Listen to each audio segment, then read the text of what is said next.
Why is there so much suffering in this world? This is a question I get asked a lot, whether I'm doing a private inner work session or a channeled reading for my clients, or even just in casual conversation. And it came up recently when I was speaking with a really good friend of mine who wrote me an email and was like, why do we have to suffer? Why is there so much suffering? And people will have different answers to this, but here's where I am right now. On this day, if you're asking me this question, this is what I want to say to you. By the way, my name's Esther, and I've been helping people with their personal and spiritual development for over 21 years. It is what changed my life, and it's my calling. Okay, so this is going to be hard for some people to hear. I know it. Each of us choose our suffering. Our suffering is created by what we choose to focus on, what we choose to put our attention on, what we choose to hold as our beliefs and dominant thoughts in our head. We live in an amazing world, and there's so many beautiful things, so much creativity, love, joy, fun, excitement, adventure, good people. And yet, a lot of people are always choosing to focus on what's not working. Whether they're choosing to focus on money woes, politics, government, wars, protests, terrible situations, or even in their own life, if they're choosing to focus every day on the pain in their body, or the lack of love, or that no one respects them, or that life has been a struggle for them since they were a childhood, or if they're choosing to always stay hooked into that childhood memory that stalls them at every turn. That suffering and that struggle is fueled. The moment you turn your attention to something else, you consciously choose, today, I am not going to focus on what went wrong in my childhood. I'm going to focus on what a beautiful day it is today. I'm going to focus on what is possible today. I'm going to focus on my pet today and have fun with them. I'm going to focus on enjoying my children. Whatever it is, you change your focus. You begin to let go of that struggle and the suffering, and you move into a whole different emotional feeling system and vibration. And we know that we create by our vibration, which is determined by your thoughts, your feelings, your emotions, your patterns, your behaviors, or concepts of reality, what you focus on. Now, I know this to be true because prior to me having my big aha moment in my mid-30s, which started me in a very focused way along personal and spiritual growth and development, which led to me being a practitioner in this field, I experienced a lot of angst and struggle and suffering in my life. And I know this piece to be true about what you focus on expands, because I have clear memories of being very depressed. There was one year, for a whole year, I was so depressed. I held a job, but I would go to my job, do my job, pretend like nothing's wrong, everything's great. And as soon as I would get into my car, I would be like depressed face, depressed body, thinking about everything that was wrong in my life. And what am I going to eat to soothe this terrible feeling in my body? So when I was at work, I was focusing on doing my job and being a contribution and doing everything correct, and everything was great. But as soon as I left, I focused on all the negative things in my life, and everything changed. I went right back to the suffering. I would remember during this period, I had some family members, my aunt, my uncle, my cousins. They were really great. They rallied around me. My father had already passed for a number of years, and I was always being invited over to their home because they knew isolation was not the best way to handle depression, or some of my aunties called it, you have the blues. And I would be depressed on my drive there. I would go because there was a part of me that really wanted that connection, to be loved, to be valued. And I'd drive there all sad and depressed. And the music on the radio station, like Morrissey singing How Soon Is Now, and like the angst of it all. And I would walk into that gathering, and I would walk in with that depressed state, and they would all see that, and they would notice it, but they wouldn't engage in it. They would just carry on with what we were doing. And often we would have a meal, we would play games, we would do charades. Like, it was really wholesome, good family time. And because I was focusing on participating with the family, the depression left me. I started having fun and laughing and enjoying myself. And you could see everything about me changed because I changed my focus and attention. I chose to enjoy myself and have fun in that moment. And then when I left in that state, I would get in my car and I would choose something different, and I would be depressed again. And I would carry that home with me for the next days. So I know this to be true. We choose our suffering. Yes, sometimes it might feel like people are doing things to you, but then you are choosing to allow them to do it to you. Now, someone will say, but I didn't choose this when I was 3 years old, 4 years old, 5 years old. I know, and I'm so sorry that you went through that in your childhood. I was not physically, sexually abused when I was a kid, but I also had a lot of pressures put on me. I felt like I never measured up for my mother. I felt unloved. Let's just say I felt unloved. So I had my own issues from childhood. And I understand that when we are children, we cannot remove ourselves from those situations. But if you're watching this, you're an adult now. I'm an adult now, which means we can take the power back, and we can take our energy back from those people in those situations, and we get to choose what we're going to focus on.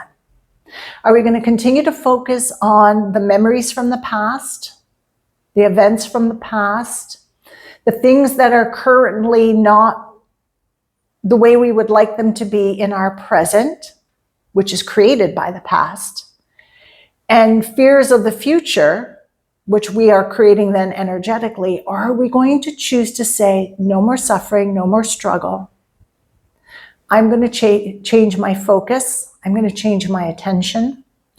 I'm going to change my thoughts that dominate my mind, and even go deeper and change the core beliefs anchoring those thoughts.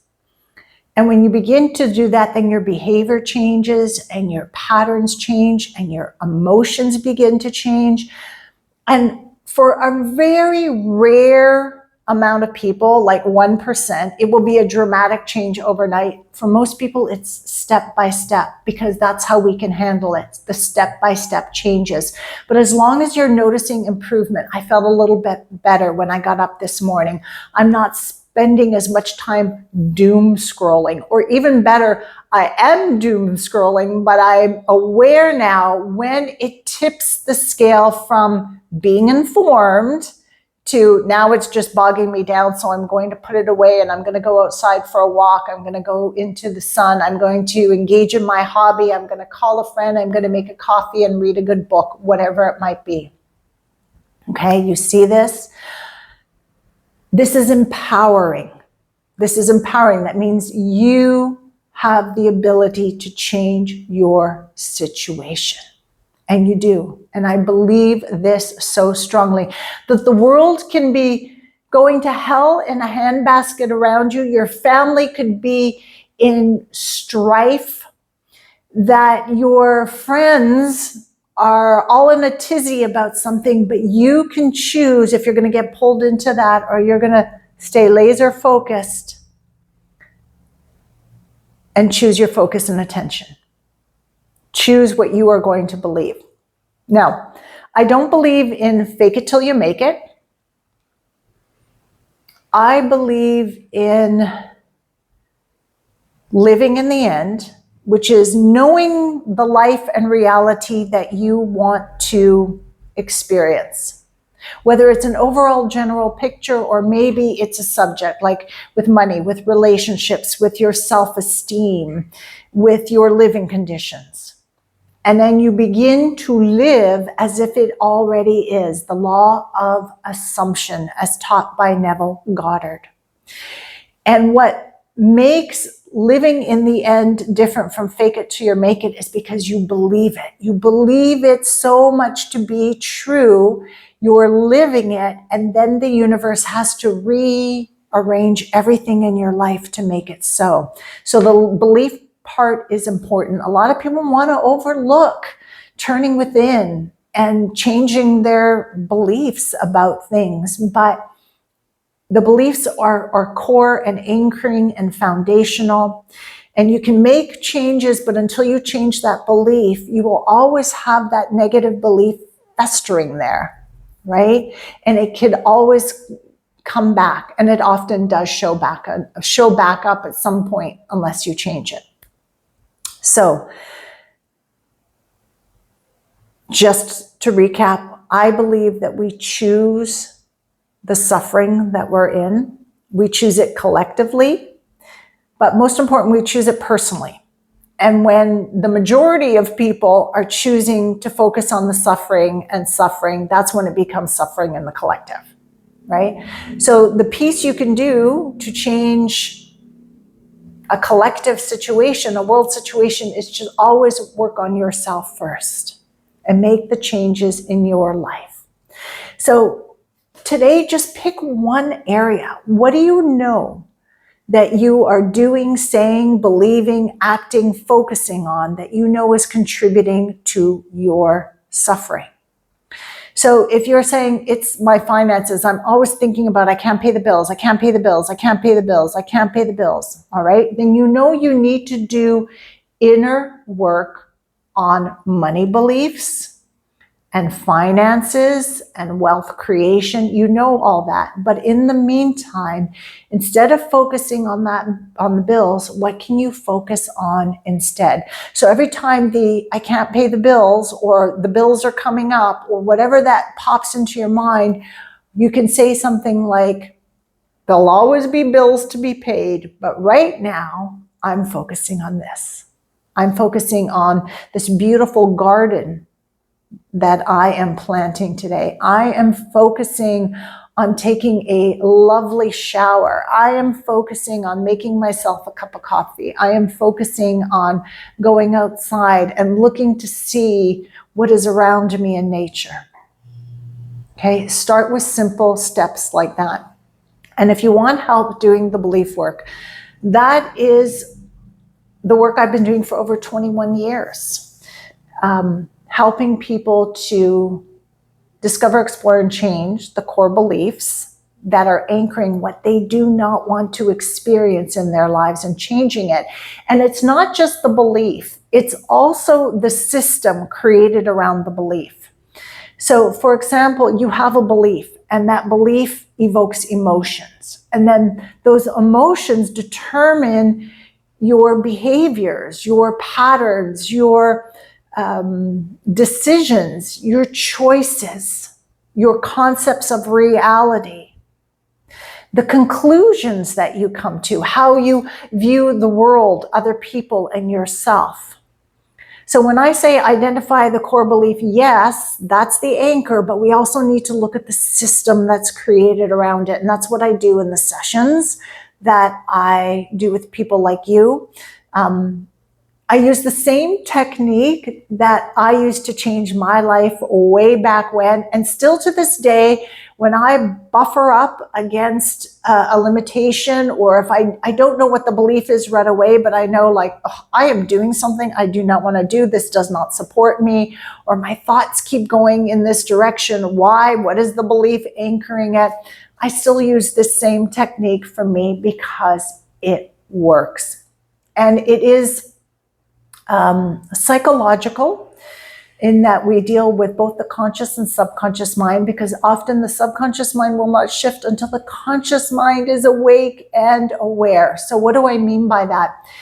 If somebody says, Esther, I just feel not good enough, and as a result, everybody treats me like I'm a doormat. And I say to them, well, are you good enough? And they're like, I don't think so. So consciously now, I know that, okay, first of all, we need to make this person aware that they are good enough simply because they exist. Simply because they exist, they are a fractal of source creator, they're a child of God, they have that God presence inside of them. Not because of anything that they do or say or how they look or how they be, they are simply worthy. And sometimes we have to open up the conscious mind first. And then when the person gets it consciously, the subconscious is more easier to flip. And then every once in a while, the conscious mind is just so bogged down in negativity. But when I help the person turn within and we connect with the subconscious, a beautiful supportive part of the subconscious, the internal environment will come forward and say, oh my goodness, you are so amazing. You are so beautiful. You are so talented. Like, stop. Stop. I am here to help you, to remind you, to be your inner cheerleader, right? And for me, the whole idea of inner work is to, yes, identify the limiting beliefs, change them, the systems created around them, but working with the parts of you to bring them into wholeness, to support you in your endeavors and desires, so that you always have an internal cheerleading squad. So that when you are working on your health, instead of hearing inside of you, you're so fat, you're so ugly, this diet's not going to work, because nothing's ever worked. Whether you're hearing your voice or your mom's voice or your first boyfriend's voice or whatever it is, you hear a voice of yours inside of you, a part of you coming forward and saying, you can do this. You are so beautiful. Hey, before you eat that second piece of cake, let's think about it. There's nothing wrong with it if you do it, but does this really support the work you want? And that's what I'm always focused on, creating that beautiful wholeness and support within. All right. I know a few of you have asked me to speak more about the work I do, and I will do it.